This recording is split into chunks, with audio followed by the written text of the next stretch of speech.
Então, pessoal, boa tarde a todos. Sejam todos bem-vindos à nossa reunião de hoje. Uma reunião diferente, uma reunião especial, onde nós temos diversos convidados aí, né, que não fazem parte da nossa diretoria, mas que vão participar do nosso lançamento do comitê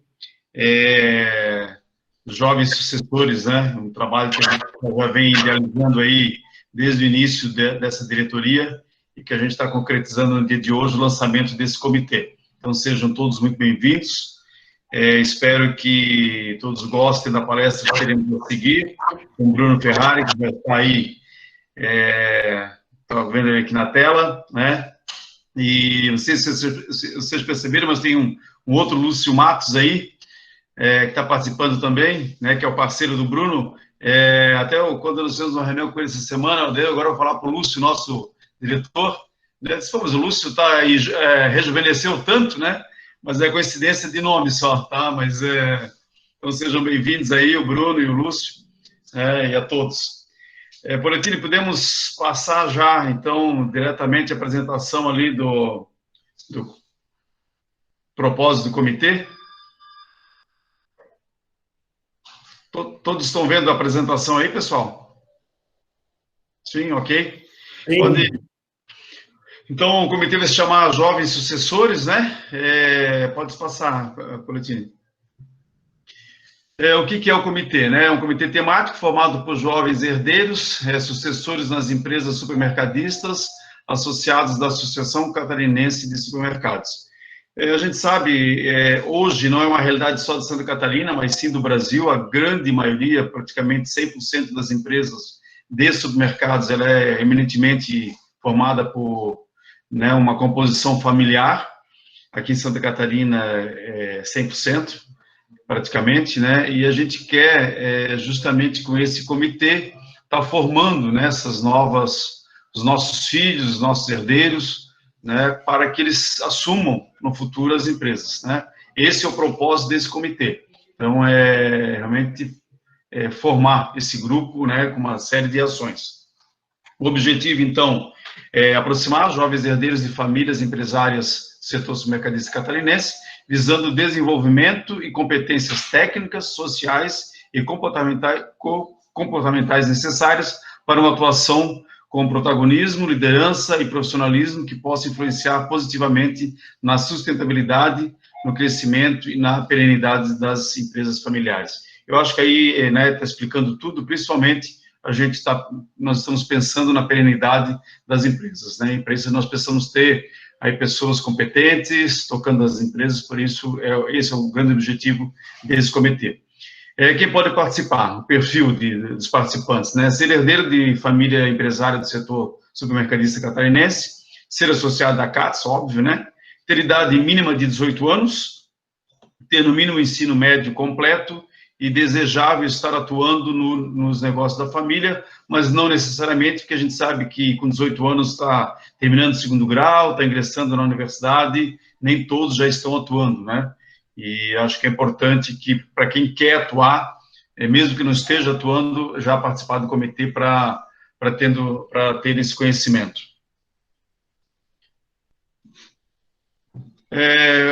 Então, nós teremos reuniões, né, que vão ser, pode passar ali, Poletini, online e presenciais, também pode ser misto, né, tanto uma parte online como uma parte presencial. Nesse momento serão online, por causa das circunstâncias do Covid, mas elas podem, no futuro, serem tão só online ou presencial, ou nos dois formatos, né? O que nós queremos é que todos participem, e hoje a gente sabe que o online vem facilitando muito esse processo, porque não precisa mais haver o deslocamento, então possibilita todos participarem, independente de onde estejam, na sua casa, na empresa, né, ou onde estiverem, podem participar de forma online, que isso dá um dinamismo bastante interessante.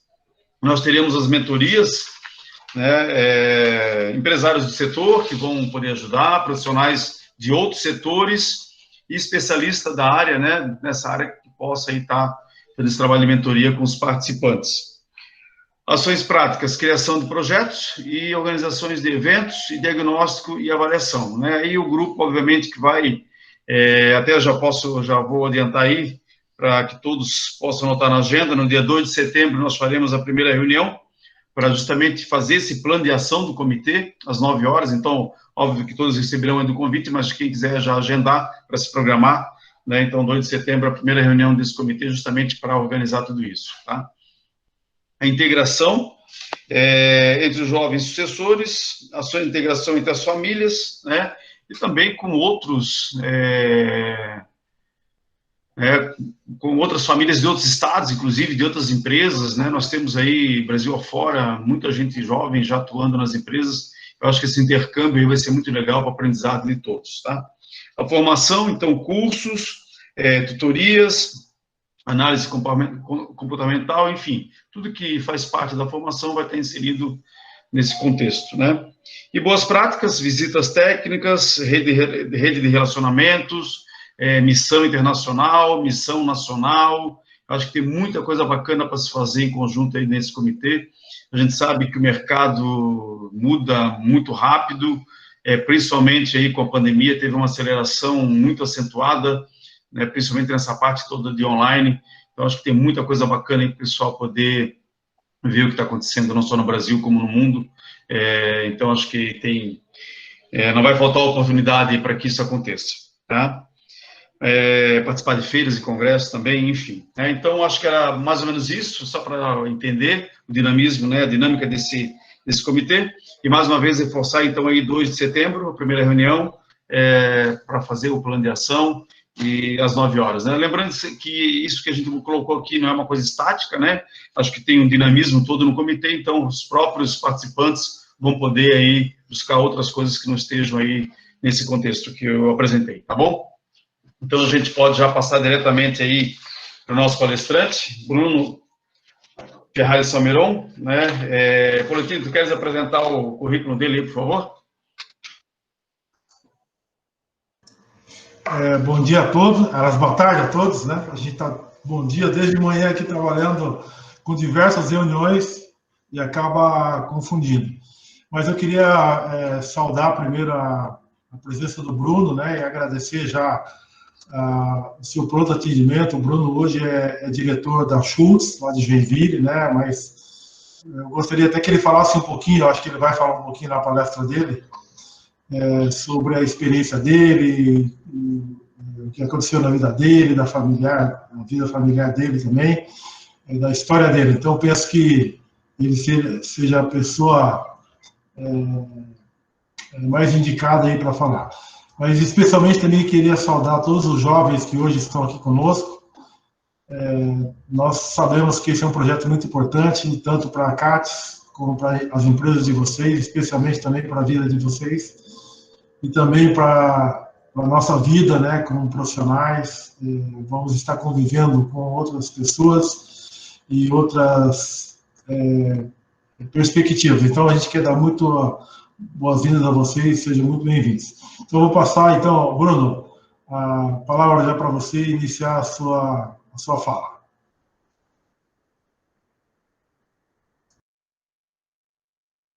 Muito bem.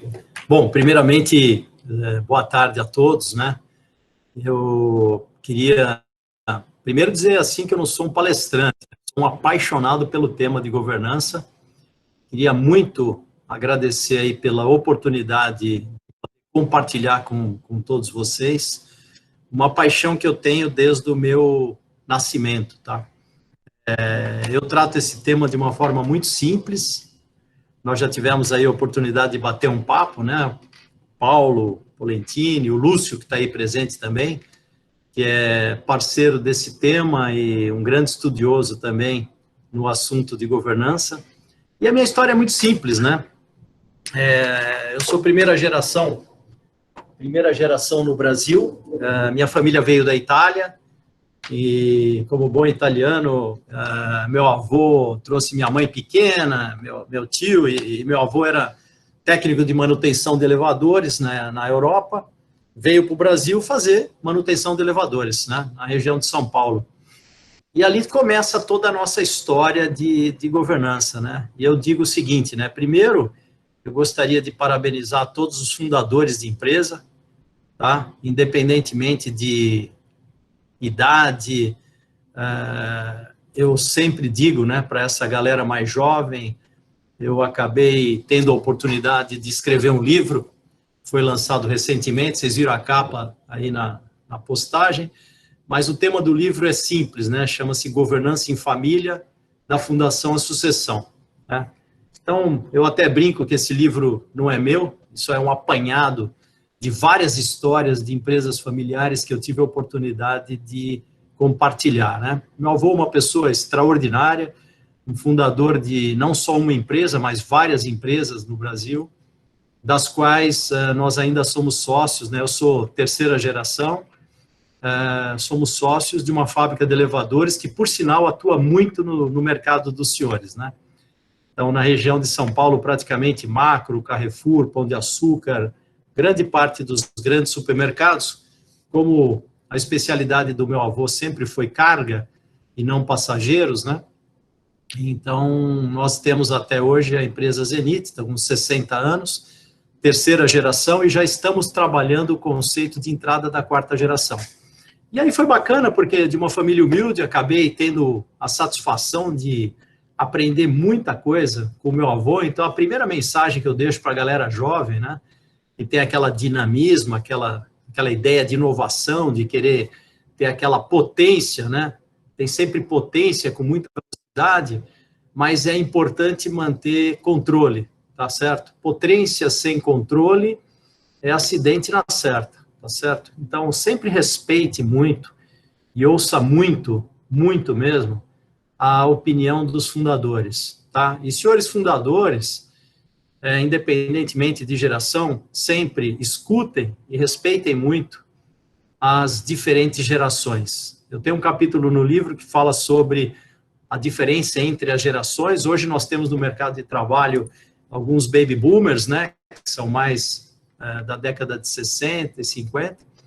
Nós temos os Y, que é essa galera que tem o maior peso e representatividade hoje no mercado de trabalho, e nós temos o X, que é o qual eu faço parte, que é a menor força de trabalho hoje no mercado. Nós somos só 4 milhões de pessoas X, né? E eu digo que uma boa governança, eu até brinco, né, é o que faz a conexão, o que fazia na época entre meu avô e minha mãe, que é a filha dele, né? Então, sempre numa boa governança, vocês vão detectar que tem um X competente, né? O que é o X competente? O X competente é aquele camarada que respeita, bem um exemplo que eu acabei de dar, respeita muito a opinião do fundador e respeita também a inovação e a dinâmica dos sucessores das próximas gerações. Todo estudo que eu acabei fazendo com vários amigos me demonstrou que, infelizmente, no Brasil, né, e no mundo, os números, em termos de sucessão de empresas, eles são muito baixos, né? Então, se nós percebermos, não é só no Brasil, mas mais de 85% da economia mundial, ela roda com empresas familiares, né? E no Brasil não é nada diferente disso. Nós ainda temos ainda a infelicidade de termos números que só 50% das menos sobrevivem à segunda geração, 16% sobrevivem à terceira geração, e nós já estamos, na minha família, participando de 3 a 4% das estatísticas, que são as empresas que sobrevivem à quarta geração, tá? Então, são números estranhos. Eu digo que eu sempre gosto muito de positividade na fala, né? Eu digo que essa é uma excelente oportunidade. E aí, novamente, eu parabenizo vocês da CAT, né? Por terem colocado na pauta um tema tão importante e tão relevante, e desde jovens, né? Se vocês me permitirem fazer um pequeno comentário, eu vi que lá os jovens, a partir de 18 anos, já podem participar e tal. Eu digo que aqui no Brasil, eu particularmente, como nasci nesse berço familiar, e só resumindo um pouco, né, eu não gosto de falar do meu currículo, mas meu avô me deu uma grande oportunidade. O nome do meu avô era Bruno Ferrari, né? Então, vocês imaginem como é que era o meu nome na fábrica. Eu era o Bruninho Fiat 500, né? Então, tinha lá o Ferrari e eu era o 500 da família. E, às vezes, as pessoas, quando eu vou fazer algumas palestras sobre o tema de governança em família, eu ponho o meu nome com a Ferrari, com o logo da Ferrari, né? e digo, bom, todo mundo tem uma empresa na família, né? Eu era pobre da família Ferrari, né? Ali de Maranello, Ferrari, Ferrara, na qual eu tive várias oportunidades de visitar, uma empresa do grupo Fiat fantástica, né? Fantástica. E aí, quando eu estava no terceiro ano da faculdade, meu avô me chamou, isso tudo tá bem claro no livro, mas meu avô me chamou e falou, bom, como é que o pessoal te chama aqui dentro da empresa, né? Eu falei, me chama de Bruninho, né? Por quê? É porque o senhor é o Brunão, né?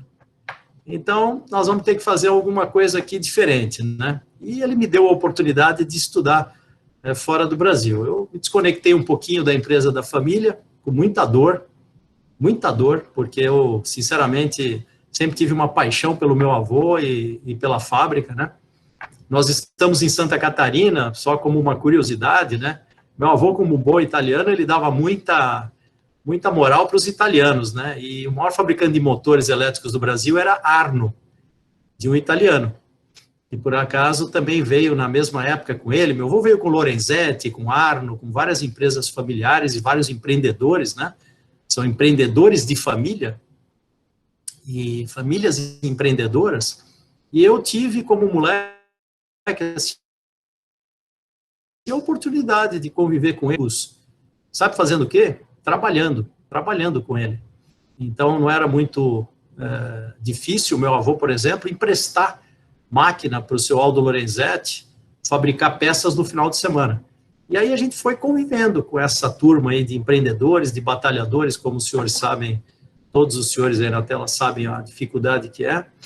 E eu, como terceira geração, sempre muito grudado no meu avô, de repente me vi sem chão, porque ele me deu a oportunidade de sair da empresa e trabalhar em outras empresas, e ele fez o mesmo com filhos de outros familiares, que ele trouxe para trabalhar na nossa empresa, e aí que começa toda a minha paixão pela governança, né? Porque talvez eu tenha levado uns 20 anos para entender essa atitude do meu avô, acabei indo, falando um pouco do meu currículo, acabei indo estudar na Itália, dando uma pós-graduação na França, no INSEAD, para quem conhece, né? E, finalmente, uma coisa que a gente tem como valor muito grande na nossa família, nós temos até hoje um conselho de família, e nosso conselho de família, ele tem um fundo familiar que só tem uma finalidade, a educação. Então, nós, se precisarmos trocar o pneu do carro, né, por um pneu diferente ou novo, isso, aquilo, não passa nem na porta do fundo familiar, que nós seremos reprovados, né? Mas, em compensação, eu, por exemplo, enquanto for vivo, né, atualmente eu sou um dos diretores do fundo familiar, eu posso estudar o que eu quiser, no lugar que eu quiser do planeta, né? Isso vale para toda a família. Então, eu falo já de uma quarta geração, meu sobrinho estuda medicina, foi estudar na Harvard Hospital, em Boston, e está se formando em neurocirurgião nos Estados Unidos, e muito bem, obrigado, ele será um dos melhores sócios da nossa companhia, que é um rapaz super inteligente, muito focado, mas nós definimos, né, nesses novos estudos de governança, e eu acompanho muito o papa da governança no mundo, que é o John Davis, praticamente, não vou dizer todas as vezes, mas quase todas as vezes que ele esteve ao Brasil, eu estive com ele, eu tive a satisfação de estar com ele, né? Tenho empresas bem próximas da nossa família que foram auxiliadas por ele, e uma delas é do ramo dos senhores, que foi o Grupo Pão de Açúcar, né? Então, o John Davis, quando teve o problema entre o Abílio e o irmão, foi o John Davis, ainda jovem, né? Tinha lá seus 50 e poucos anos, hoje ele tem 76 anos, mas é uma sumidade. Hoje ele não está mais no Harvard Business, ele está no MIT, nos Estados Unidos, e a cada 2 anos, praticamente, ele vem ao Brasil, faz alguns treinamentos, e por acaso, né, a semana passada ele fez uma live, e eu tive a grata satisfação de participar. E eu queria compartilhar aqui com os senhores, né, eu tenho participado de muitas lives, né, mas eu acabei me distanciando um pouco. A primeira coisa, governança não tem certo e errado. Depende muito do tipo de família, depende muito do tipo de mercado. Agora, uma coisa é certa, o maior legado que meu avô deixou para a nossa família foi a educação. Então, assim, nós temos membros consanguíneos que trabalham na empresa, e estão muito bem, muito bem. E eu acabei de citar o caso do meu sobrinho, que está se formando como um neurocirurgião nos Estados Unidos, e que provavelmente não vai trabalhar numa fábrica de elevadores, né? Então, ele está tocando a carreira dele de uma outra forma, só que eu acompanho essa garotada muito de perto, né? Até porque eu brinco, são os meus laboratórios, é onde eu realmente aprofundo um pouco mais os meus estudos, e eu percebo assim, né? O mais importante do que quando a gente nasce numa família empreendedora, né? Que é uma dádiva, isso é uma maravilha, é nós termos esse senso de legado. Só para vocês terem uma ideia, o que está muito comum agora no mundo, nos estudos de empresas e de grupos familiares, é que quem receba uma determinada empresa entregue para a próxima geração algo entre 6% e 8% maior. Tá? É muito comum nas empresas de longevidade que as gerações entreguem mais do que receberam. Então, olha que coisa bonita, né? Nós temos uma frase no Brasil que eu não gosto de falar, e eu não falo, que é o tal do pai isso, filho aquilo, neto aquilo, mas no mundo inteiro, essa é a única frase que é traduzida em todas as línguas do planeta, tá? Na Itália, eu não sei, mas eu gosto de comentar muito da Itália, porque eu acho que faz todo sentido, é o pai na coluna empresarial, o filho na social e o neto na policial, tá? Então, assim, é porque se essa frase é traduzida em todas as línguas do mundo, significa que não é um problema só nosso aqui do Brasil, significa que é um problema meio que generalizado. O que nós estamos fazendo, né? E principalmente pessoas como eu, que sou apaixonado por esse tema. Nós estamos tentando reverter esses números, tá? Então, assim, uma coisa que é bonita dessas novas gerações, que eu estou vendo alguns aí na tela, é que essa geração, ela, primeiro, tem a capacidade de se conectar muito mais rapidamente, né? Tem a capacidade de inovar muito rapidamente. E também tem a capacidade de entender que hoje o tema de governança é um tema jovem no Brasil. Então, eu sou da primeira turma de formandos do capítulo do IBGC, Instituto Brasileiro de Governança Corporativa, como conselheiro master, né? Então, eu me formei na primeira turma. Isso não tem 20 anos, tá? Então, é um tema, apesar do IBGC ter mais de 20 anos no Brasil, era uma reunião entre meia dúzia de caras, entende? Como na minha família, que não é diferente das demais, né? Nós temos de tudo. Numa família, normalmente, a gente tem de tudo, né? O que acabou acontecendo, né? É sempre interessante a gente detectar na família alguns perfis de pessoas, tá? E eu gosto muito do perfil do gerador de riqueza. Toda família você percebe e detecta quem é aquele cara que é, de fato, o gerador de riqueza. O que é o gerador de riqueza? O gerador de riqueza é aquele cara mais curioso, que vai atrás dos aspectos de inovação, vai atrás de feiras internacionais, é o cara que vai atrás de se formar de uma forma diferenciada, né? Então, às vezes as pessoas me perguntam, mas você não está na gestão da empresa da tua família? Não, hoje eu faço e estou à frente da gestão de uma empresa de 1,5 bilhão, que é a Schultz, né? E em francês tem um termo, né, que fala les deux casquettes. Então, eu tenho 2 bonés.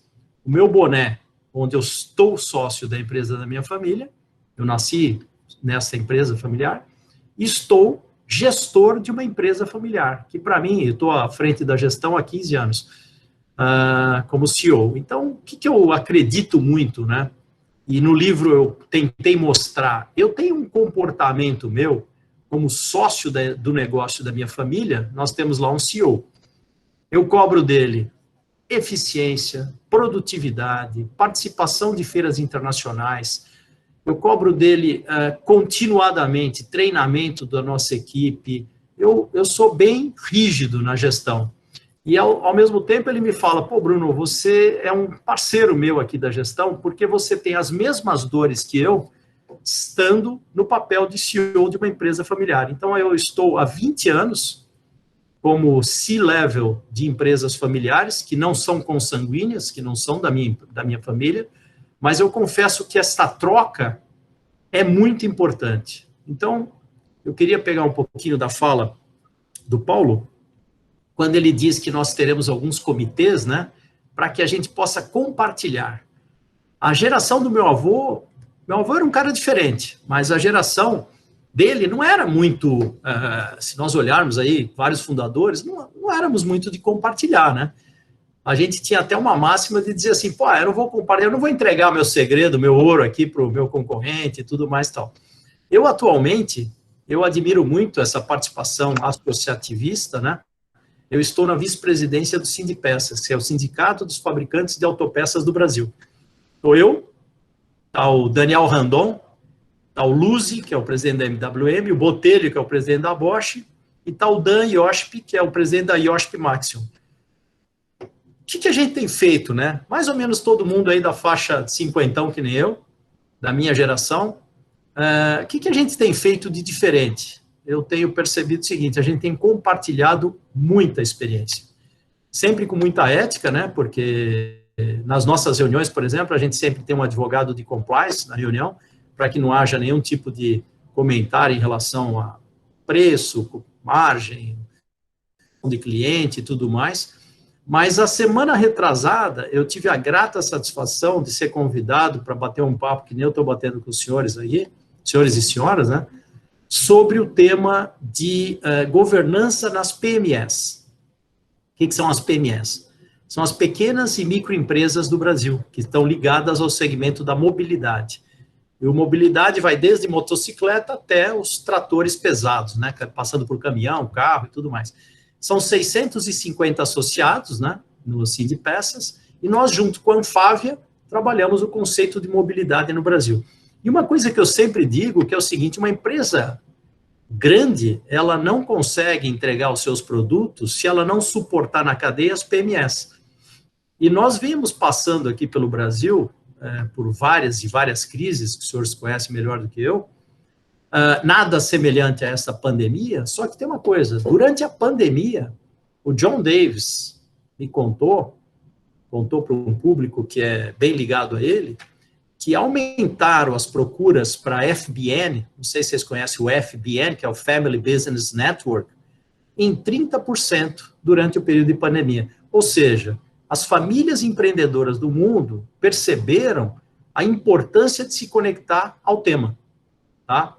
E eu vou dizer o seguinte, né, eu nunca fui consultor, eu simplesmente tenho uma paixão pelo tema. E eu, recentemente, tenho escutado algumas pessoas falarem, e vamos tomar um certo cuidado com o conceito de governança. Às vezes, muitos fundadores, eles têm um pouco de, desculpa o termo, mas assim, um pouco de receio da governança, né? Pô, o que é esse negócio de governança, né? E por isso que eu escolhi o tema do livro, Governança em Família, né?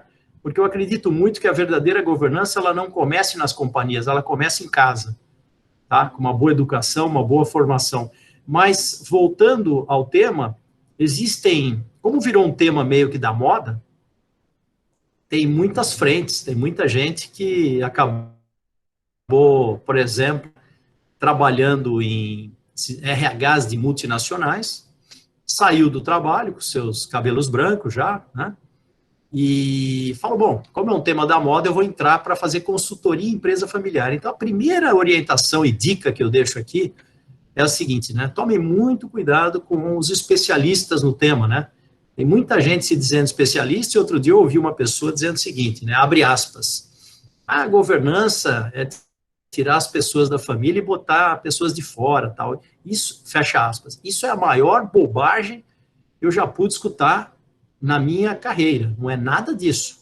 Agora, a governança é, por exemplo, né, eu estar à frente, como eu estive até o ano passado, como presidente do conselho de administração da empresa da minha família, e C-level de uma empresa familiar. Eu confesso para os senhores que isso me deu uma bagagem de compartilhar muita experiência, porque as dores que eu tenho aqui, eu acabo ajudando lá, e muita coisa que eu aprendi lá, acabei aplicando aqui. Tá? Então, é muito comum, eu acabei de voltar agora do INSEAD, na França, não sei se todos os senhores conhecem, mas ex-alunos têm o direito, a cada 2 anos, de voltar num programa chamado Refresh, como se fosse um programa de atualização. E é muito comum hoje, por exemplo, né, eu estou vendo aí, deve ter muita gente entendedora do tema, e vocês estão no ramo de supermercado, então você não vai ser conselheiro de um outro supermercado, mas você pode ser conselheiro de uma farmácia, de uma rede de farmácia, pode ser conselheiro de um cara que tem uma oficina mecânica que está crescendo. E o conselho não é um conselho consultivo, um conselho de administração, todo formalizado, que às vezes as pessoas, só a empresa grande tem, tudo mais, a VEG, a própria Chus e tudo mais. Não, você pode ter um conselho consultivo de uma forma muito simples. Eu acho que o que eu vi ali no programa, de uma forma muito superficial, né, da apresentação feita pelos senhores, é que vocês terão, sim, uma oportunidade de compartilhar, e isso, sim, pode ser um conselho consultivo. Porque o que faz uma boa gestão e uma boa governança, né? Dores. Compartilhando dores, você acaba compartilhando soluções. Então, sem muitas delongas, né? É um tema extraordinário. Ele não é um projeto, não pode ser tratado como projeto. Eu diria que governança é uma caminhada, tá? É uma journey. Então, assim, é uma caminhada realmente. É que nem participar de uma maratona, né? Quer dizer, você precisa treinar, você precisa dar os primeiros passos, você precisa começar a estudar. Percebam dentro das famílias empreendedoras que os senhores fazem parte, quem é aquele cara mais iluminado, assim, que tem maior cuidado especial e carinho pelo negócio, né? Peguem esta pessoa e invistam nele. Não queiram... aí eu vou já entrar em alguns temas que eu acabei estudando, com a ajuda de muita psicóloga e psiquiatra e tudo mais, né? Porque meu avô, ele falava assim, que a quantidade de bocas na família é uma crescente exponencial, né? E às vezes o resultado das nossas empresas não crescem na mesma proporção exponencial. Então não tem como, ele falava, não tem como alimentar a família por longos anos da mesma geração de receita, né? Ou da mesma geração de riqueza. Então, eu repito, né, famílias empreendedoras que estão aí na 12ª, 14ª geração, como eu estive visitando na Itália o ano passado, elas têm uma característica em comum, né? Eu até comentei com alguém, mas eu vou dizer, eu visitei uma vinícola chamada Antinori, na Toscana, está na 14ª geração, e eu fui lá e tive a satisfação de conversar com a 12ª, 13ª e as 3 irmãs da 14ª na faixa de 30 e poucos anos. 3 garotas fantásticas, sucessoras de uma vinícola, vocês devem conhecer, mais famosa aí, talvez, da Toscana. Eles têm um vinho muito especial que chama Tignanello, né, que é um dos vinhos campeões da Toscana. E fui lá, pensando que, sei lá, seria um papo de uns 30, 40 minutos. Eu acabei ficando lá a parte da tarde inteira, e eu tenho a satisfação de ter sido convidado para fazer um dos capítulos do livro desta vinícola, onde eles estão indo para a 14ª geração. E aí eu conversei com esse senhor, né, muito bacana, da 12ª, e falei, vem cá, como é que vocês conseguiram chegar até aqui? Me explica o sucesso. Ele falou, olha, é muito simples. Os agricultores, né, porque eles são bem simples mesmo, né, eles falavam assim, fazia assim, o filho mais velho saía para estudar. O segundo filho saía também para estudar. Quando o terceiro, o último filho, fosse sair, a gente segurava ele e falava, não, você vai ficar aqui trabalhando com o papai, entendeu? E ele ficava pé da vida às vezes, porque falava, pô, meus manos tiveram a chance de ir embora e eu não, né? E eles foram fazendo isso como uma regra. E hoje, se você olhar as vinícolas do mundo, se você olhar na Espanha, a Freixenet está na 16ª geração. Então, eu acho que uma coisa legal é a gente estudar o que essas empresas têm em comum, né? Por que eles estão na 16ª geração? Mais ou menos até a 11ª, meio na preparação. Na vinícola Antinori, as 3 irmãs, são 3 mulheres, elas são as 3 são casadas, né? E uma delas é arquiteta, né? Muito bem resolvida. E recentemente a vinícola fez, depois vocês podem olhar no site, fez uma reforma e ela assinou a reforma da vinícola e ela estourou como uma das arquitetas referências no mundo do vinho, tá? Então, olha que oportunidade extraordinária, né? Ela me disse, olha, eu acabei fazendo alguns projetos familiares, esses projetos me geraram a oportunidade de ter uma grande empresa de arquitetura. Então, assim, as coisas vão ocorrendo, as oportunidades vão acabando, que nem mais ou menos a minha história, né? Quer dizer, eu me desconectei um pouquinho da empresa da família. Na época, o seu Egon aqui, que é o Edu Weg, ele começou a fundar a fábrica de motores, eles têm 6 anos mais jovens do que a nossa fábrica, e eu lembro o seu Egon descendo de Jaraguá do Sul até São Paulo, uma perua Kombi, oferecendo motores elétricos para o meu avô, né? Pena que meu avô não teve a sacada de ser o sócio da WEG na época, porque realmente o negócio cresceu bem mais que o nosso. Mas o que eu acho bacana de tudo isso, né? Se vocês olharem aqui em Santa Catarina, a gente tem excelentes exemplos.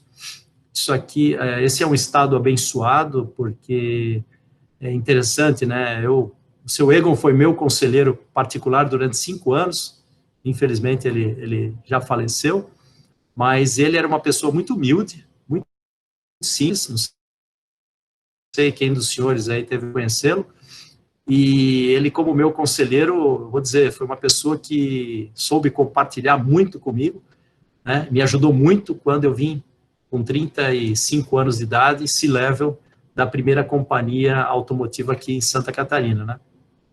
E eu digo até que eu devo muito a minha permanência na gestão a esta pessoa extraordinária, né? Então, eu acho que governança é uma jornada. Eu realmente parabenizo aí a associação de vocês por ter tido essa sacada. São poucas associações que eu confesso que eu tive esse tipo de contato, como eu gosto, o Dan gosta, o Daniel Randon, que é a terceira geração do seu Raul Randon, né? Também gosta bastante. Então, a gente acabou lançando esse programa no Sim de Peças. Até, Paulo, se você quiser depois fazer um benchmark com o nosso programa, eu te dou o nome da pessoa que está à frente do Instituto Sim de Peças para Educação, que nós criamos isso porque, só voltando ao tema, né, quer dizer, um caminhão hoje, se é aquela lanterninha de freio traseira que é produzida por uma PME, o caminhão da Volvo, da Scania, da Mercedes não sai da linha. Aí não vai peça minha, não vai peça da Tupi, não vai peça de ninguém. Então, o nosso associativismo dentro do Sim de Peças é como é que nós podemos, né, compartilhar mais. E aí eu confesso que muita gente reclamando da tal da pandemia, isso, aquilo. Vou dizer, para mim está sendo uma das experiências mais fantásticas da minha carreira, onde a gente consegue se conectar com muita gente. Eu acho que esse tipo de reunião aqui já é uma aceleração no processo online, né? Mas não é só isso que está acelerando, não. Tem muita coisa acelerando, né? Por exemplo, eu nunca imaginei que da minha sala eu pudesse... Eu estou aqui na sala, né? Nós temos 3.800 colaboradores, estou à frente da divisão da empresa. Eu não imaginei que eu pudesse compartilhar durante 1 hora com empresários como os senhores, né? E repito, eu agradeço muito aí pela oportunidade de poder compartilhar com vocês. Se vocês me permitirem, né, Paulo, como eu gosto muito de aprender também, eu não tenho dúvida que se eu tiver a oportunidade de conversar com 1 ou 2 empresas aí para conhecer o fundador e conhecer os seus sucessores, né? Eu e o Lúcio já estamos na jornada do 2º livro. O meu objetivo é trazer de uma forma muito simples para o Brasil. Eu fiquei alguns anos na Europa, né? Porque eu acabei me apaixonando, né, pelo segmento automotivo. Confesso que é um segmento que tem muito mais inovação do que o segmento de transporte vertical, que é o nosso. E acabei ficando. E é interessante, porque, assim, na minha família, meu avô sempre dizia assim, nós temos que ter alguém que seja referência, né? Então, como eu sou filho de italiano, morei na França, morei na Inglaterra, acabei estudando em algumas universidades aí, por esse fundo familiar e tudo mais, eu virei um pouco uma referência familiar, e tem sobrinhos meus que dizem o seguinte, eu queria tanto entrar na empresa, né, mas, puxa vida, o tio Bruno se preparou tanto e acabou tomando um outro rumo, isso, aquilo. Então, eles têm uma gana de preparação incrível. É como se fosse uma competição positiva.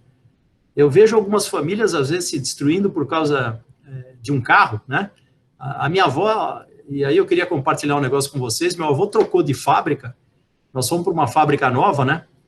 E na época eu tinha a função muito nobre, eu pintava o chão das vagas de estacionamento da fábrica, né? Então a fábrica era nova, meu avô fez um gabarito e eu pintava as faixas de estacionamento. E nisso chega a minha avó, e ela parou ali numa vaga, né? Eu até olhei assim meio feio, porque ainda estava com a tinta fresca, tá? Era bem moleque, devia ter 12, 13 anos de idade.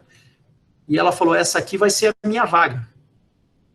Isso para mim é uma história de governança, porque é o seguinte: assuntos simples dentro da governança, como, por exemplo, a vaga do estacionamento de um carro, todo mundo é especialista, inclusive a minha avó, porque ela sabia que aquela vaga era a vaga onde ela ia caminhar menos para chegar até a sala do meu avô, tinha uma cobertura, então em dia de chuvas ela não ia se molhar se chovesse, né?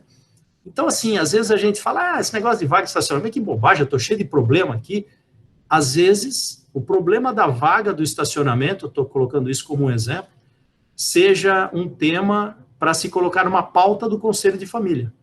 Tá? É muito comum nas empresas, os nobres sucessores, né, como era o meu caso, pra vocês terem uma ideia, eu deixava o carro fora da fábrica, porque meu avô tinha a vaga dele, da minha avó, claro, e de todos os diretores e gerentes. Eu, como neto do dono, obviamente que meu avô não me deu a vaga dentro da fábrica. E eu respeitei isso porque eu lembrei ainda da posição da minha avó. E era engraçado porque minha avó ia na fábrica de vez em nunca, né? Mas ai de quem colocasse o carro na vaga dela. Entendeu? Então eu sempre tive muito respeito, e eu faço isso nas apresentações que eu acabei fazendo na Fundação Getúlio Vargas, no INSPER, com a garotada, que eu adoro esse perfil de garotos de empresas familiares, né? Eu tenho uma verdadeira paixão por isso. Eu gosto muito de conversar com essas gerações e cutucá-los, né? E eu falo: olha, cara, assim, se você já for entrar, fica fora da vaga de estacionamento da diretoria, fica bem longe de lá, vai para um lugar mais simples e tal, vai para o fundo da fábrica, para o carro lá, ou até vai de patinete, vai a pé, vai de bicicleta, faz uma coisa diferente. Porque isso aí, na governança, vai chamar muita atenção, de uma forma positiva. E uma coisa que meu avô falava muito, e eu sempre guardo isso com carinho, eu tenho 3 filhos, né? Era o seguinte, que educar um filho, né, com pouco dinheiro, é ruim. Mas educar um filho com muito dinheiro é muito pior. Porque os filhos acabam meio que assumindo o nível do padrão de vida da família, conforme a família vai crescendo e tudo mais, tal, com muito respeito aí à garotada, né? E é normal que o padrão de vida da família subindo, esse garotão vai subindo junto também, né? Só que eu tenho o caso, por exemplo, do meu filho mais velho. É interessante que eu falei muito do meu avô, não falei do meu pai, é um advogado. Meu pai teve 3 filhos, 2 engenheiros e uma economista, né? Quer dizer, ninguém foi advogado. E aí meu filho, quando nasceu, o neto mais velho, meu pai falou: não, esse vai ser advogado, nem que seja na marra, né? E aí, fez, ele já nasceu advogado e foi ser advogado. Quando ele se formou, ele me chamou, falou: pai, nós temos um problema. Eu falei: diga, você tem aí o teu livro, tal, eu quero estudar nos Estados Unidos um tema novo que é advogar para startups. Aí eu falei: e você não gostaria de ir para o escritório do vovô? Tá? Ele falou: pai, tem uma coisa ali no escritório do vovô, para subir no elevador é R$1.500, né? Para sentar na frente dele é mais 2 pau. Pessoal de startup, que são meus amigos, não tem condições nem de passar na calçada da frente do elevador, do prédio do vovô. Então eu estou pensando em montar um negócio mais simples, sem poltrona de couro, sem mesa de mármore, foi assim que ele falou, sem estatueta de bronze. Isso é coisa de velho, né? E aí ele foi estudar no Canadá e nos Estados Unidos, voltou, e hoje ele tem um dos maiores escritórios de advocacia para startup do Brasil, né? E eu trabalho muito a governança com ele dentro do escritório. Então eu digo que também o meu filho, Bruno, que chama Bruno também, ele é um laboratório muito bacana para mim. Claro que meu pai ficou bem chateado, né, de não fazer a sucessão, mas nós instalamos uma governança dentro do escritório do meu pai, e o meu pai hoje está feliz da vida, dá um maior apoio para o meu filho, e está todo mundo feliz e contente. Então, assim, em poucas palavras, na verdade, o que eu gostaria aqui era só de poder compartilhar com os senhores. Quero manter aí o meu horário previsto, né? eu costumo dizer que... só como uma curiosidade, acabei lançando o livro, e o livro eu descobri, primeiro que lançar um livro no Brasil é quase que uma novela mexicana, né? E como eu sou um cara muito da parte ética, né, eu tentei com o Lúcio aí lançar ele tudo dentro das éticas previstas da boa literatura clássica portuguesa, né? Então, por exemplo, se eu li o material de um voo da TAM, um voo da Azul, eu coloquei lá como fonte, né? Então, não tem absolutamente nada que tenha sido plagiado ou qualquer coisa assim. E fiz a homologação da capa, né? Que é uma capa bacana, assim, não sei se dá para ver, mas tem como se fosse o sapatinho do pai e os sapatinhos do filho, né? E esse livro é um projeto social. Na realidade, eu não recebo um centavo do livro. Com esse livro eu ajudo crianças que não tiveram a mesma, né, vamos dizer, felicidade ou não, de nascer numa família empreendedora e que tiveram a oportunidade, né, como os senhores aí estão tendo, de ter pais coachings, verdadeiros coachings, né, que é fantástico isso. Aproveitem ao máximo essa sabedoria do fundador, aproveitem ao máximo e curtam muito toda a dificuldade, escutem as histórias dos fundadores, porque se vocês escutarem ela com bastante atenção, elas são riquíssimas. Eu digo que o maior legado que o meu avô deixou para mim foi o fato dele ter me contado absolutamente tudo, que talvez ele não tenha contado nem para minha mãe, que é a filha mais velha, nem para o meu tio, que é o filho, maschio, né? Vocês sabem, quem é italiano sabe o que é um filho maschio, né? E depois tem uma outra filha fêmea, que é médica, né? Minha mãe não teve condições de estudar, meu tio, ele se formou em engenharia, acabou virando doutor, né? Porque era o único formado da família, e meu avô me usou meio como um laboratório, falou, algumas coisinhas eu falhei com meu filho, mas não vou falhar com meu neto, né? Então, isso é muito bacana, porque, na verdade, ele compartilhou comigo todas as experiências dele, né? Eu trabalhei muito com ele sábado e domingo, porque a empresa praticamente começou fazendo manutenção de elevadores importados da Europa, com aquelas portas pantográficas, né? Que abriam formato manual. E meu avô era um especialista naquilo, e sábado e domingo e feriado tinha que trabalhar também, porque se alguém ficasse preso dentro do elevador, tinha que ter uma chamada, e dessa chamada alguém tinha que sair correndo para abrir essa porta desse elevador, né? Então eu fiquei muitos sábados e domingos com o meu avô, esperando um telefonema, às vezes tinha, às vezes não tinha, né? E foi legal, porque essa parte foi muito rica da história, né? Porque ele acabou compartilhando comigo muitas e muitas histórias, né? E eu tenho um carinho enorme por ele, eu digo que talvez eu seja o que sou graças a ele. Com isso, eu digo que a gente poderia ficar 3 dias aqui, mas eu não tenho esse tempo, né? Não me deram. Mas eu fico à disposição, caso vocês tenham alguma dúvida, alguma pergunta, né? E me coloco, viu, Paulo, à total disposição aí junto ao Lúcio. Gostaria muito de poder compartilhar com vocês um pouquinho mais dessa minha experiência de vida, né? Não é experiência de consultoria, mas é de vida. E só como curiosidade, eu tenho um grande cliente do setor de vocês, que é o setor da agricultura, né? Então eu sou um grande fornecedor da John Deere. E eu vou muito na sede da John Deere em Moline e Waterloo, nos Estados Unidos. E uma coisa muito bonita que tem lá na porta da John Deere é que 95% dos clientes John Deere no mundo são agricultores familiares. E o agricultor, quando recebe um trator da John Deere, é como se fosse uma medalha. Então ele é convidado para acompanhar a produção do trator, e no final ele põe a família inteira dele na frente do trator e eles tiram uma foto. E essas fotos miniaturas, elas estão pregadas na frente da John Deere. E eu tive muitas oportunidades de viagens para aquela região, porque a gente desenvolve muita peça para eles, e acompanhei algumas famílias empreendedoras de 3ª, 4ª e 5ª geração nestas fotografias, né? E vejo os senhores o seguinte, né? Esses agricultores, né, que hoje no Brasil, aí, safra recorde e tudo mais, eles são compostos, mais de 50% da agricultura hoje é uma agricultura familiar. Ou seja, mais de 60% das vendas de tratores do Brasil são tratores abaixo de 100 HP. São os pequenos tratores aí da Massey Ferguson, John Deere, Valtra, enfim.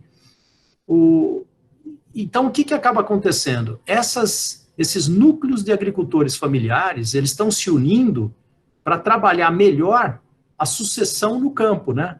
Porque eu lembro na minha geração, teve um êxodo rural, né? E agora, o momento pós-Covid, o momento de safra recorde, o momento da economia do país, está havendo um movimento, né? Eu aqui tenho uma faculdade de agricultura aqui perto de Joinville, aqui em Joinville, que está assim num boom de procura, porque é uma das funções, uma das carreiras de futuro no país, tá? E eu tenho tido o prazer de conversar com os concessionários do Brasil, que são 260 concessionários John Deere, absolutamente todos são empresas familiares. E eu não sei quem dos senhores já entrou num concessionário John Deere, mas é uma oficina mecânica de trator. E só que tem um problema, né? Ninguém leva o trator na oficina mecânica. Você que tem que pegar o carro, sair lá no meio do mato, consertar o trator. Tá certo? Então, um dos maiores problemas que a John Deere tem no mundo é como incentivar as próximas gerações a ter interesse pelos concessionários da marca John Deere.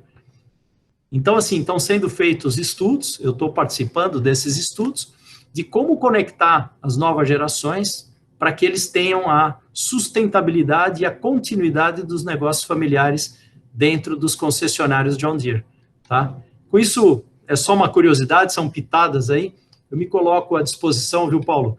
Quando vocês tiverem um grupo aí reunido sobre esse tema, e eu particularmente não sou palestrante, mas eu gosto muito desse tema, sou apaixonado, se eu puder ir com o Lúcio, compartilhar as experiências que vocês adquirirem durante esse período, eu ficaria muito honrado. Com isso, muito obrigado.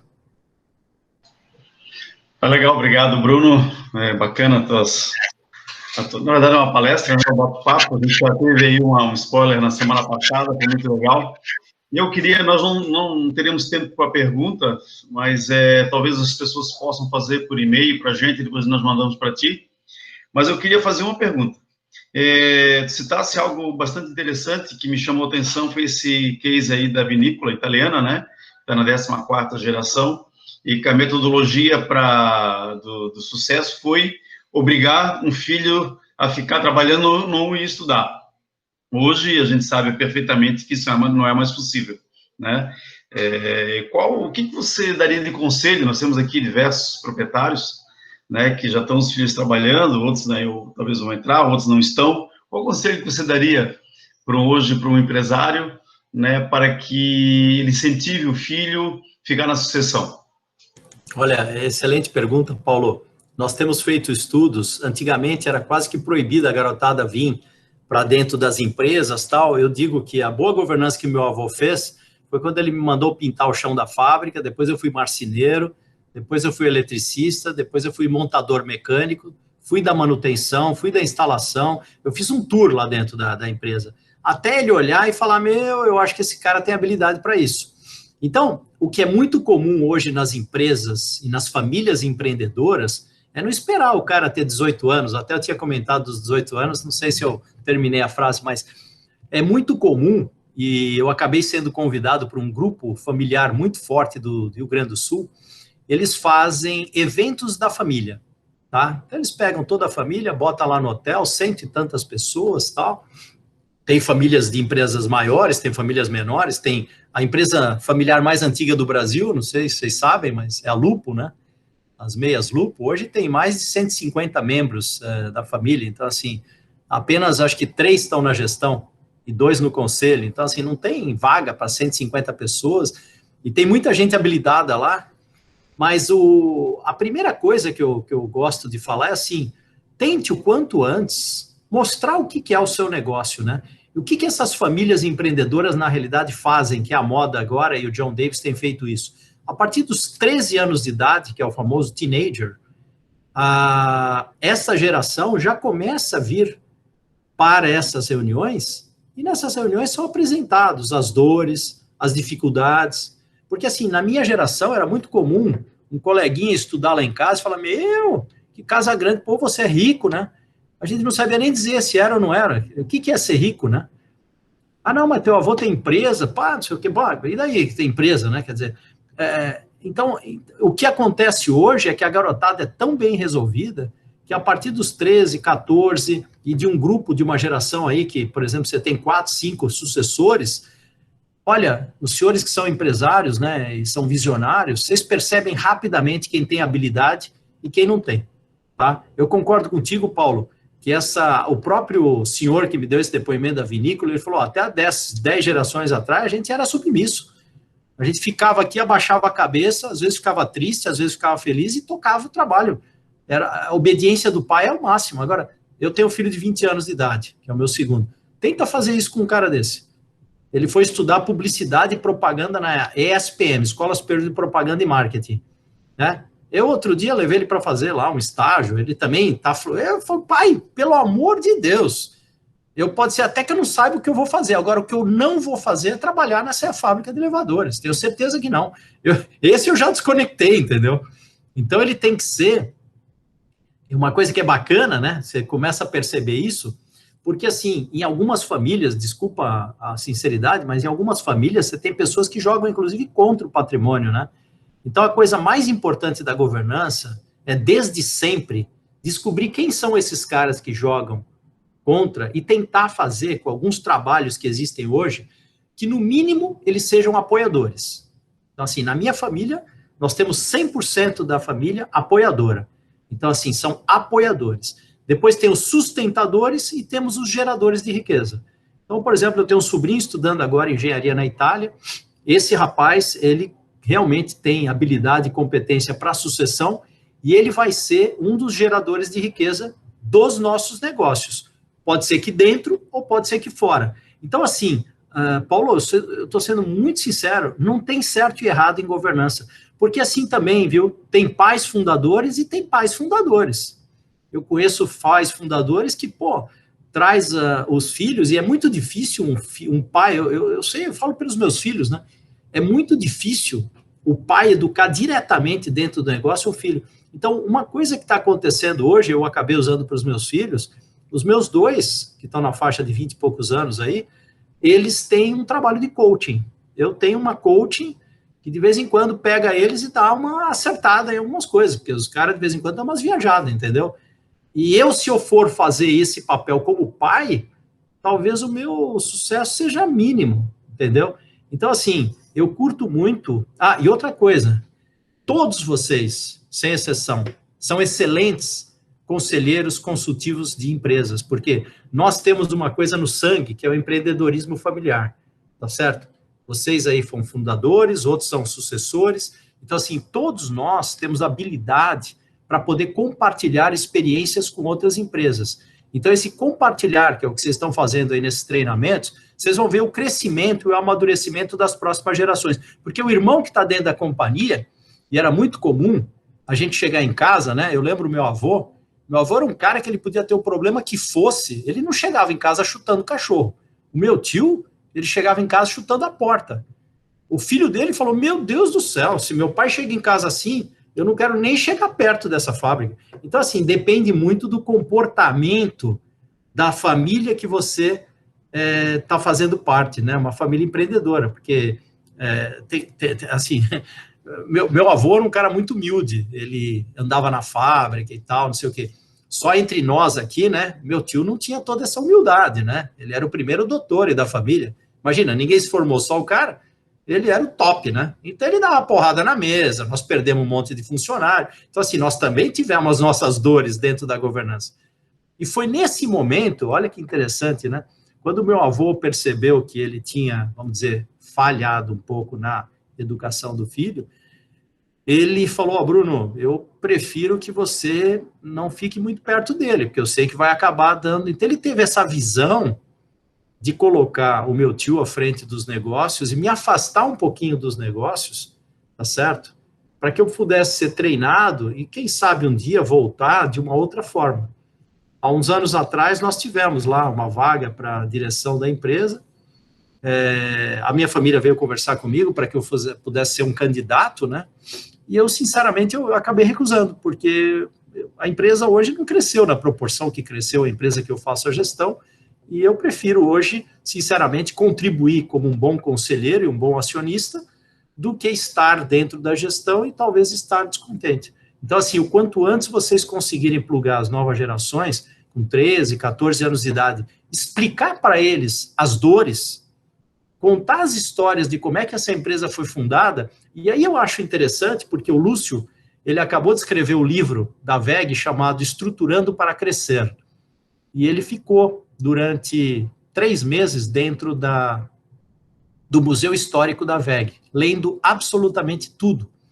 E se vocês olharem a família WEG, a família da Randon, a família da Maxion, a família da Votorantim, que são exemplos de governança no Brasil, vocês percebem assim que os sócios são muito bem preparados. Não tem sócio mal preparado. Então é muito melhor você preparar um sucessor para que ele seja um bom sócio do que ele seja um sucessor da própria empresa, às vezes infeliz. Agora, todo mundo, quando detecta um garotão lá com seus 13, 14 anos de idade, que tem habilidade pelo negócio, que tem o brilho nos olhos pelo negócio, esse é o cara que tem que investir. E uma coisa que é muito difícil, né? Nós somos em 3 irmãos. O meu irmão foi acabar estudando na Alemanha, acabou virando empresário, a minha irmã idem e tal. A única pessoa que era mais conectada com a empresa da família era eu, dos 3, né? Porque às vezes a gente fala da tal da equidade. Ah, puxa vida, eu pus meu filho mais novo, ou mais velho dentro do negócio, eu vou botar o mais novo também. Ah, já que eu aproveitei de botar ele, vou botar a irmã dele também, vou botar a prima dele também, aí começa, né? Essa equidade é que tem que se tomar um pouco de cuidado, né? Meu avô sempre dizia para mim assim, ó, não contrate alguém que você não possa demitir, né? Parece um chavão, mas é a pura realidade. Às vezes fica meio pesado o barco. Os senhores todos sabem, né? Resultado nas empresas não é mais como era na época do meu avô. Os resultados estão mais apertados, ou seja, a margem de manobra é menor, a gente tem menos chance de errar. Legal, Bruno. Nós já temos 1 hora de reunião, mas eu queria abrir aqui para que alguns dos jovens que estão participando hoje conosco, se alguém quiser fazer alguma pergunta, tá? Só abre o microfone aí, pode fazer. Tá, Bruno? Pode ficar mais um pouquinho com a gente aí, Bruno? Legal. Então, se alguém, né, um dos jovens aí que estão participando, que farão parte do comitê, se quiserem fazer alguma pergunta aí, por favor, podem fazer. Um de cada vez, tá, gente? Quem fizer a pergunta vai ganhar meu livro autografado.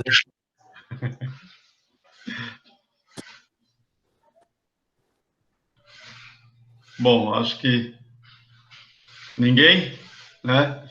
Então, Politino, queres fazer alguma... Eu tenho uma pergunta, já que legal. ninguém se pronunciou. Legal. Eu achei muito bom. Primeiro, eu gostaria de agradecer o convite.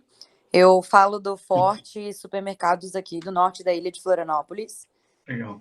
E a gente está passando exatamente por esse processo agora de sucessão da primeira geração que fundou, que foram os meus pais, para agora a nova gestão, que é eu, meu irmão, e juntamente a minha mãe ainda, né? Ela não consegue se desligar. E eu achei muito coerente e muito bem explicado essa questão da governança, que, na verdade, eu nem conhecia a governança por esse lado.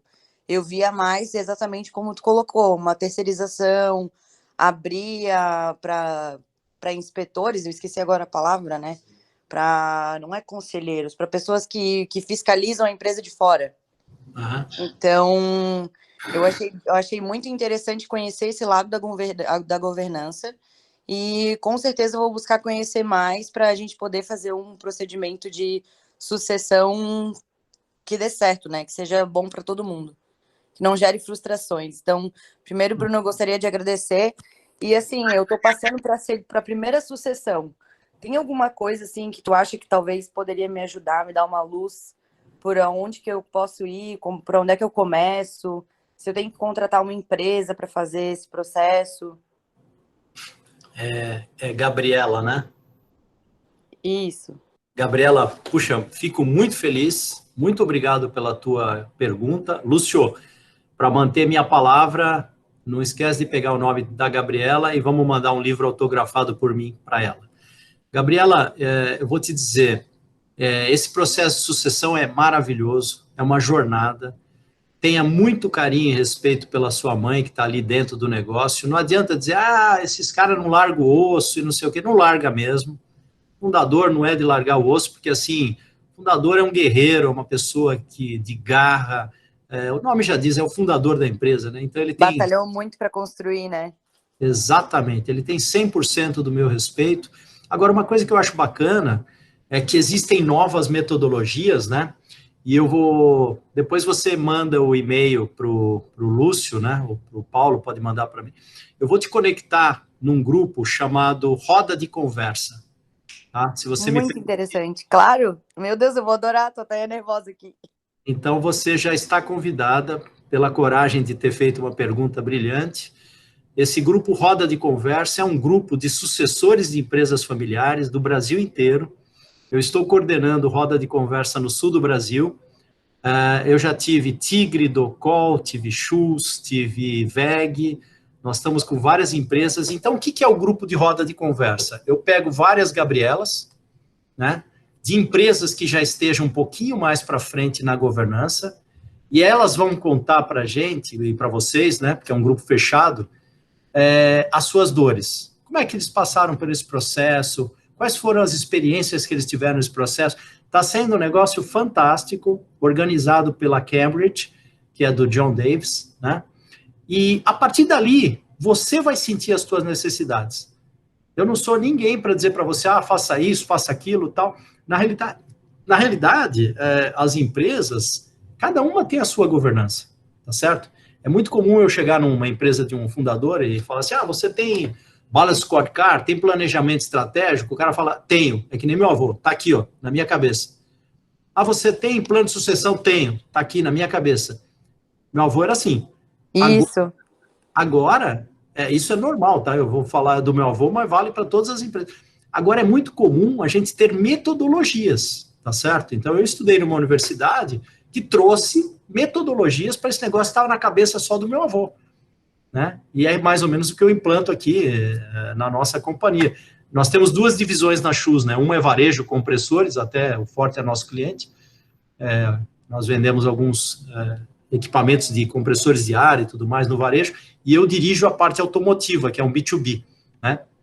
A governança da nossa empresa, até pelo fato da gente estar cotado na Bolsa de Valores de São Paulo, ela tem que ser total. Então, eu, por exemplo, a semana que vem, eu tenho um reporte para o Conselho de Administração, que é formado por 4 sócios e 3 membros independentes. Então, uma coisa, viu, Gabriela, que é muito comum agora para ajuda das empresas familiares, é você montar um conselho consultivo, que é uma coisa muito simples. E esse conselho consultivo, para não ficar uma história entre a Gabriela e sua mãe, desculpa, eu não sei o nome, mas ficar uma história entre vocês duas, né? E se tua mãe disser para você que uma coisa tem que ser feita de uma determinada forma, você como filha e uma pessoa educada e tudo mais, você não vai dar uma negativa para tua mãe. Mas às vezes uma pessoa estando de fora pode chegar e falar assim, não, pera um minutinho, Gabriela, eu queria entender melhor o teu ponto de vista, você poderia repetir, por gentileza, a tua questão? Isto já começa a se construir uma governança. E a sucessão é uma coisa maravilhosa, né? Entre você e teu irmão, eu acho que vocês têm que ter uma aliança bacana, ouvir bastante a sua família, né? E tentar trazer algumas pessoas externas que tenham tido experiências semelhantes. Bruno, muito bom essa tua colocação, porque assim, eu até a parte de o planejamento estratégico e os valores está tudo na cabeça, né? Eu tive bastante dificuldade na minha formação de curso, sou formada em administração e faço pós em gestão internacional de negócios. Então, foi muito difícil fazer isso, tirar da cabeça da minha mãe o que ela queria, qual era o sonho dela, onde é que ela queria ver a empresa dela. E assim, a gente conseguiu delinear e hoje a gente já está em assim, basicamente 50% do planejamento alcançado. Então, a gente vem caminhando, sabe para onde está indo, só que essas tuas palavras me deixaram muito mais tranquilas, porque eu tinha esse planejamento de quando assumisse, né? A gente sempre fica nesse quando, e aí a gente já está no meio, mas não fica nesse quando assumir. Então, eu já tinha essa ideia de montar esse conselho, chamar a questão, trazer um advogado mais para perto, trazer um um contador mais para perto, sabe? Isso. Ter opiniões profissionais. Então, muito bom. Muito obrigado pela sua colocação. Gabriela, eu já te convido para compartilhar comigo em algumas palestras, tá? Porque você veja o seguinte, a própria história da tua família, e eu repito para os outros jovens que estão aí, vale para todos, nós temos, como estrutura familiar, muito conteúdo. Eu imagino quantos finais de semana você não escutou dores da gestão da companhia de vocês, independentemente do tamanho, tá? Pena que eu não tenho mais tempo, mas eu tenho, quando eu estudei na França, ajudei umas meninas a montar uma boulangerie, que é uma padaria, e elas tiveram a humildade e falaram, pô, esses caras não têm grana para comer, eu vou convidar eles para serem nossos conselheiros. Hoje é o Le Bon Pain de Paris, tem mais de 600 lojas, por quê? Porque elas eram uma excelentes confeiteiras, mas não sabiam fazer gestão do negócio. Nós estudávamos numa escola de gestão, fizemos o plano estratégico do negócio dela, pena que eu não entrei de sócio na época, porque hoje é um negócio extraordinário, entendeu? Então, acho que, na realidade, Gabriela, você vai poder ser uma das jovens palestrantes aí, junto com os outros, e se eu tiver a oportunidade, eu repito, de compartilhar com vocês essas histórias, vocês vão me ajudar muito no segundo livro. Nossa, muito bom, Bruno. Obrigado por tudo, hein? Obrigado pelo convite, pelo conhecimento, e principalmente obrigada, Cátia, pelo convite em reunir essa galera nova aí que está entrando nesse mundo. Obrigada, Legal. pessoal. Manda, Gabriela, manda teu e-mail depois para eu poder realmente cumprir a minha palavra em relação ao livro e em relação ao convite para o Roda de Conversa, você vai adorar. Obrigada, Bruno, pode deixar. Gabriela, coloca ali no grupo lá dos jovens, ali o seu endereço certinho. O Bruno, então, a gente entrega para ela também aqui em Florianópolis, tá? Eu tenho certeza que tu vai escrever um livro só de supermercadistas, de jovens supermercadistas. Tenho certeza. Então, legal. É muito dinâmico, né? Legal, Bruno, obrigado mais uma vez aí, você, o Lúcio, né, que participou aí. Eu estou vendo também aqui a Luzia, né, da ISPM, que está acompanhando a nossa reunião também. Luzia, obrigado por estar conosco na tarde de hoje. Então, a gente está já com uma hora um pouco adiantada, a gente vai encerrar essa parte da reunião, então, pessoal. Nós temos alguns assuntos de diretoria a ser tratados agora em diante. Quem quiser pode ficar conosco, né, os jovens aí podem ficar sem problema nenhum. São assuntos do dia a dia da diretoria da CATS, diretoria e conselho, então, né, quem quiser pode ficar. Bruno, se quiser, pode ficar também, o Lúcio, e se vocês quiserem sair também, fique à vontade, eu deixo aí para uns minutinhos para tuas considerações finais. Olha, antes de mais nada, gratidão, né? Cada grupo que eu entro, eu confesso que eu aprendo mais. Se a gente tem a oportunidade de compartilhar histórias de vocês, assim, eu estou vendo alguns sucessores aí e alguns fundadores, né? São riquíssimas as histórias. O meu livro, na verdade, ele é um apanhado de mais de 1000 famílias empreendedoras que eu tive a grata satisfação e oportunidade de conhecer, não só no Brasil, como no mundo, né? Eu viajo bastante a trabalho e qualquer país do mundo que eu vou, eu sempre busco ou literaturas ou visitar empresas familiares, né? Então, meu muito obrigado a todos, eu espero ter podido minha expectativa foi mais do que superada, porque a minha ideia aqui era só conhecer um pouco os senhores. Não gosto muito de apresentação em tela, em PowerPoint, já é chato ao vivo, né? E na tela é pior ainda, então, assim, eu prefiro ficar um pouco mais no bate-papo, mas eu tenho tudo isso que eu apresentei em forma de apresentação, em papel.